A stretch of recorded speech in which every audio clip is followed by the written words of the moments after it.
አሸናፊ አስተሳሰብ እንዴት ማዳበር እንችላለን? ሰላም እንዴት ናችሁ? ውድ የቻናሌ ቤተሰቦች እንኳን ደህና መጣችሁ። ሁላችን በህይወታችን አሸናፊ መሆን እንፈልጋለን። ትልልቅ ግቦችን ማሳካት፣ መሰናክሎችን ማለፍ፣ የምንፈልገውን ነገር ሁሉ ስኬታማ መሆን እንፈልጋለን።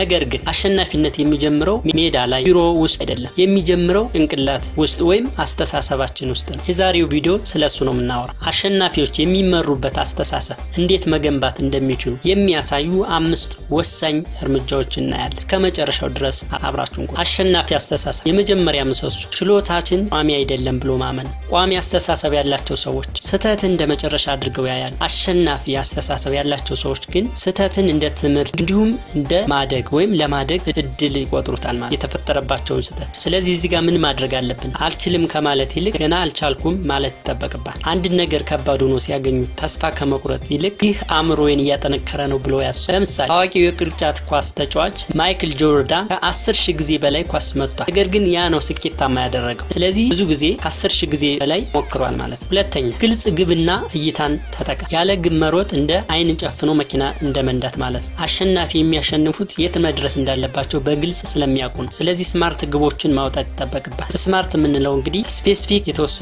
ሜዠረብል ሊሳካ የሚችል አቺቬብል ልንደርስበት የምንችል ሪላቫንት ተዛማጅነት ያለው እንዲሁም ታይም ባውንድድ መሆን አለበት ወይም በጊዜ የተገደበ። ምን ግብን ስታስቀምጥ ማለት በየቀኑ የእይታ ኃይል በየቀኑ ግብ ላይ እንደሚደርሱ ያስቡ። በየቀኑ ግብ ላይ እንደምደርስ አስብ። ስኬት ምን እንደሚመስል ምን እንደሚሰማውት በዝርዝር ማስቀመጥ ይኖርባል። አእምሮህ እውነተኛና ምናባዊ ለይቶ አያውቅም። ስለዚህ ስኬት ደጋግሞ ሲያዩት ለመፈጸም ይዘጋጃል። ሶስተኛ በራስ መተማመን መገንባት ይኖርባል። በራስ መተማመን ገንባ። አሸናፊዎች በራሳቸው ያምናሉ። በራስ መተማመን ከሰማይ የሚወርድ ስጦታ ሳይሆን የሚገነባ እኛ የምናደርገው የምንለማመደው ችሎታ ነው ማለት ነው። ምን ማድረግ ይኖርብናል? አሉታዊ ንግግርን ማውጣት፣ ስለራስህ የምታወራውን አሉታዊ ሐሳቦች መለየት። እነዚያን ከለየ በኋላ ወደ አዎንታዊ መተካት ይኖርባል። ያሳለፍካቸውን ድሎች መዘርዘር። በህይወት የሰራቸው ትልልቅ የሆኑ ትንንሽ ድሎችን ዘርዝረ ማስቀመጥ። ይህ ችሎታ እንዳለ ያስታውሳል። የማስመሰል በራስ የመተማመን አቋም ያዙ። ለምሳሌ ጀርባህን ቀጥ ያድርግ፣ በድፍረት ይናገሩ። ሰውነቶ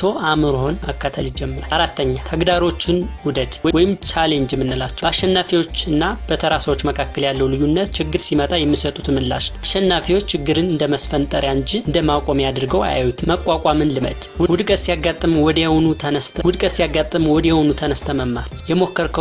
የሞከረው ሰው አንድ ጊዜ ነው የወደቀው። ዳግመኛ ያልሞከረ ግን ለዘላለም ነው የሞተው። ስለዚህ በተደጋጋሚ መሞከር ይኖርባል። ምን እርምጃ መውሰድ አለበት? ቀጣዩን ችግር እንደ ጨዋታ መመልከት። ለመማር ጠንካራ ለመሆን እድል እንደሆነ ማወቅ ይጠበቅብናል። ሌላው አምስተኛውና የመጨረሻ አዎንታዊ ልማዶችን መገንባት ይኖርብናል። ስኬት ትልቅ ድንገተኛ ክስተት አይደለም። ዕለታዊ ልማዳችን ውጤት። አሸናፊ አስተሳሰብ ያለው ሰው ቀድሞ ይነሳል፣ ለስኬቱ ጊዜ ይሰጣል፣ ያነባል፣ ይማራል፣ አእምሮን በአዲስ ዕውቀት ይሞላል፣ ሌላው ይለማመዳል። በአንድ ጊዜ ትንሽ እርምጃ በመውሰድ ትልቅ ግብ ያሳካል። ዛሬ ጀምሮ አንድ አዎንታዊ ልማድ ብቻ ይጀምሩ። ለምሳሌ በቀን 15 ደቂቃ መጽሐፍ ማንበብ፣ 10 ደቂቃ ማሰላሰል። ይህ ትንሽ እርምጃ አስተሳሰቦን ከጊዜ በኋላ ሙሉ ለሙሉ ቀይረዋል። አሸናፊ አስተሳሰብን ለመገንባት የሚያስፈልጉት 5 ነገሮች እኚህ ናቸው። አስታውሱ። የእድገት አስተሳሰብ፣ ግልጽ ግብና እይታ፣ ጠንካራ በራስ መተማመን፣ ተግዳሮችን መውደድ፣ የሚያጋጥሙን ችግሮች እንደ መስፈንጠሪያ አድርጎ መውሰድ፣ አዎንታዊ ልማዶች፣ በአስተሳሰቡ ላይ መስራት ከውጤቶች ሁሉ ይበልጣል። ከነዚህ 5ቱ ውስጥ ዛሬውኑ ተግባራዊ ማድረግ የሚጀምሩት የትኛው ነው? ከታች ባለው ኮሜንት ሴክሽን